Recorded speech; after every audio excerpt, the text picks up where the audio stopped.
Bom, pessoal, mais uma aula de física. Agora é a vez da frente 1, módulo 11. Nós vamos falar sobre composição de movimento. Vale registrar que a gente está dando início agora à apostila 2 do nosso material. A frente 1 continua voltada para os conceitos de mecânica. A gente vai fechando cinemática com a composição de movimento depois do estudo do lançamento oblíquo na balística, né? A gente vai ver dois vídeos em sequência essa semana em relação a esses dois conteúdos. Importante vocês levarem em consideração quando que a gente vai achar situações em que o movimento deve ser formado a partir da composição de dois movimentos, né? E saber tratar todo esse processo, principalmente com a questão vetorial, né? Vamos tentar lembrar que a velocidade é uma grandeza vetorial e que, portanto, volta e meia você tem que tratá-la não só apenas como em relação ao seu módulo, mas também em relação à sua orientação. Então, se a velocidade está apontada para a direita ou para a esquerda, se a velocidade é vertical ou horizontal, tudo isso interfere na hora de você fazer as considerações para a resolução de alguns exercícios, né? Mas, assim, a questão da composição de movimentos, ela traz basicamente dois movimentos, né, duas velocidades para comporem uma só, né? Você tem dois corpos ou duas velocidades distintas, dois vetores de velocidade, que vão, de alguma forma, atuar no mesmo corpo. E a partir da resultante entre esses dois vetores, você vai poder tirar conclusões a respeito da velocidade resultante da situação. E lembrando que para dois vetores, você vai fazer a resultante entre eles, considerando, por exemplo, se eles são opostos, você vai subtrair os módulos. Se eles são um a favor do outro, você vai somar os módulos. Se eles forem perpendiculares, você pode fazer teorema de Pitágoras para descobrir a resultante. Se eventualmente eles não fazem um ângulo de 90, mas fazem um ângulo qualquer, você pode fazer a lei dos cossenos para poder descobrir o valor da resultante. Na última aula do módulo, na última aula da frente 1, lá na apostila, a gente falou sobre, na apostila 1, né, a gente falou sobre cinemática vetorial, e agora vem a composição de movimento, que traz situações nas quais existem velocidade dos corpos e velocidade de arrasto. Quando eu falo velocidade de arrasto, e agora há pouco eu falei que vão ter duas velocidades que vão atuar no corpo, você tem que imaginar, e você pode imaginar inclusive várias situações em que um corpo por si só pode executar o movimento com uma determinada velocidade, né, que a gente vai chamar de velocidade do corpo, ou velocidade real, ou velocidade relativa a algum referencial. E o próprio meio onde o corpo está sendo estudado também tem uma velocidade que a gente vai chamar de velocidade de arrasto.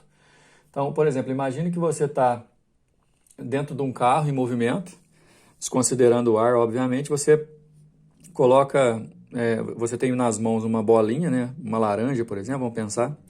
O carro tem uma velocidade em relação à rua e você também tem essa velocidade em relação à rua, porque você faz parte do sistema do carro.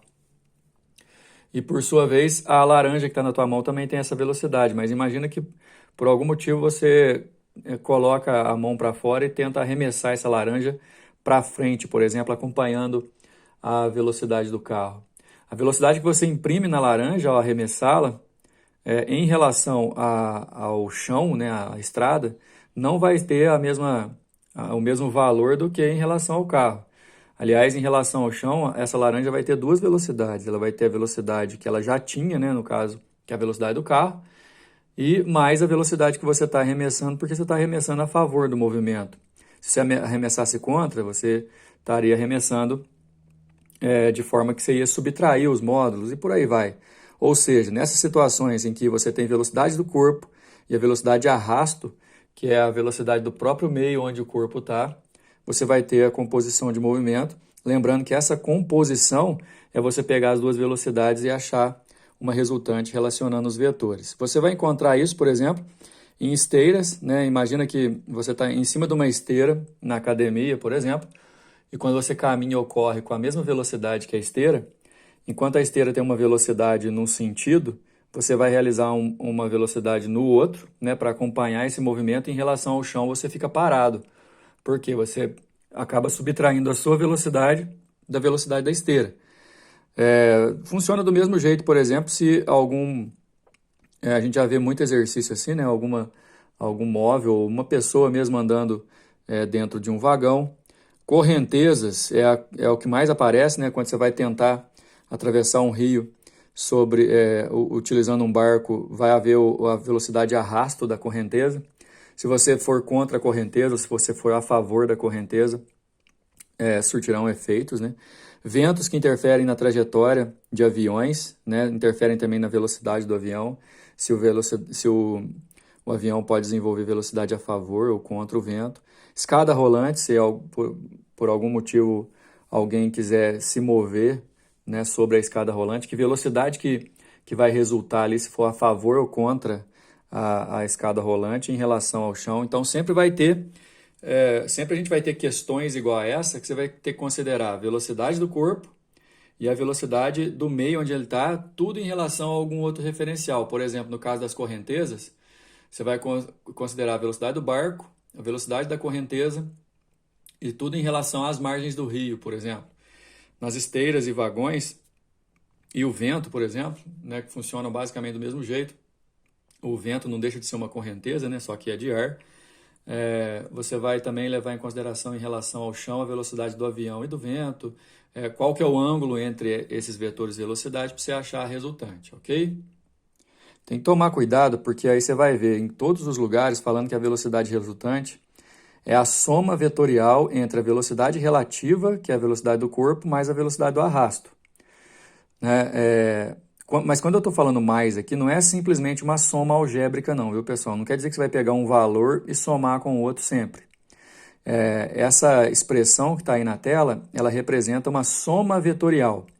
E o que a soma vetorial exige? Exige que você considere, além do módulo dos vetores, também suas orientações. Então, muitas vezes, a velocidade relativa vai ser uma soma vetorial entre esses vetores, porém, dependendo da inclinação, dependendo do ângulo entre os vetores, dependendo da orientação dos vetores, você vai pegar os módulos e subtrair, você vai pegar os módulos e somar.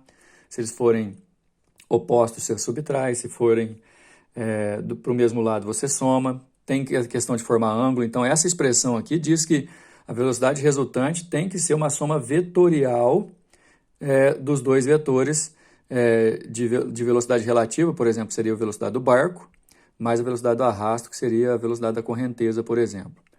E nesse caso, de acordo com o Galileu, o tempo do movimento relativo, ou qualquer situação que você vai analisar em termos de fenômeno, o tempo ΔT que você tem que calcular não depende do movimento de arrasto. Ou seja, para atravessar um rio, por exemplo, você pode considerar só a velocidade do barco e desconsiderar a velocidade da correnteza, por exemplo. Né? Olha lá, o ΔT para atravessar um rio não depende da correnteza.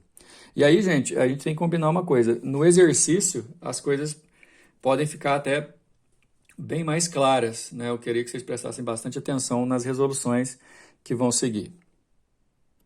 Já na parte de exercício, galera, vamos lá para o número 1. Um barco leva 10 horas para subir e 4 horas para descer um trecho do rio Amazonas, mantendo constante o módulo de sua velocidade em relação à água. Olha só, subir o rio, pessoal, significa ir contra a correnteza.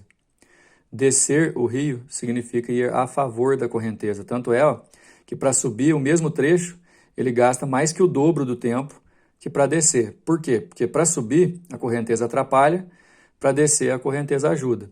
Só que eu não sei o trecho desse rio, eu vou chamar esse trecho de ΔS, por exemplo. Não sei qual distância que ele percorre. Quanto tempo que o barco vai levar para descer esse trecho com os motores desligados? Ou seja, se ele desligar o motor e for só com a velocidade da correnteza, quanto tempo que ele vai gastar? Eu chamei isso de T maiúsculo C. E aí é o seguinte, nessa situação que eu somo a velocidade do barco com a velocidade da correnteza, é a situação em que o barco está ligado e a correnteza está a favor, porque eu estou somando. E aí levam 4 horas. E aí essa velocidade relativa pode ser a velocidade média, que é o deslocamento sobre o tempo.